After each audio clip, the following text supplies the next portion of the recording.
In this lesson, we will learn representation of algorithms using decomposition.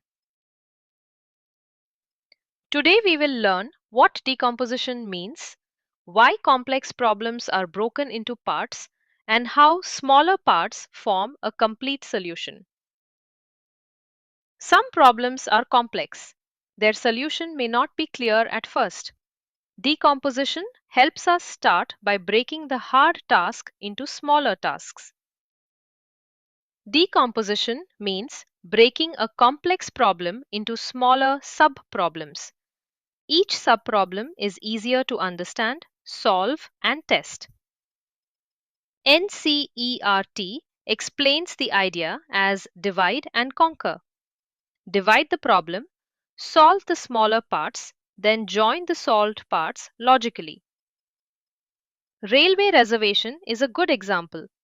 It includes train details, schedule, berth and compartment details, and many users booking at the same time. To decompose the railway system, we separate it into parts such as train information, schedule information, berth details, and multiple user booking. A sub-problem is smaller than the main problem. It can be examined in detail, solved independently, and tested before combining. Different people or teams can work on different sub-problems. Experts can handle specific parts, then all parts can be joined later. Solving parts alone is not enough. The parts must work together. The complete solution is formed only when all solved parts are combined logically. Each sub-problem should be tested for correctness. After combining the parts, the full solution must be tested again.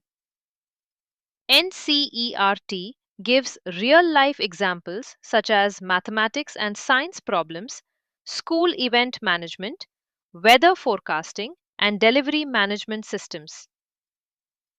A school event can be decomposed into venue, schedule, participants, materials, and final event coordination.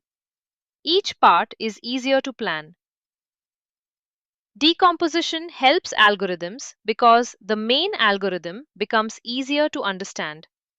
Each part can have its own smaller steps. Use this checklist. Understand the main problem, break it into sub-problems, solve each part, test each part, then integrate all parts. Recap. Decomposition breaks a complex problem into smaller sub-problems. Each part is solved and tested, then combined to form the final solution. Thank you for watching this video. For more computer science revision, visit www.tuitionharbour.com or email at hello@tuitionharbour.co.uk.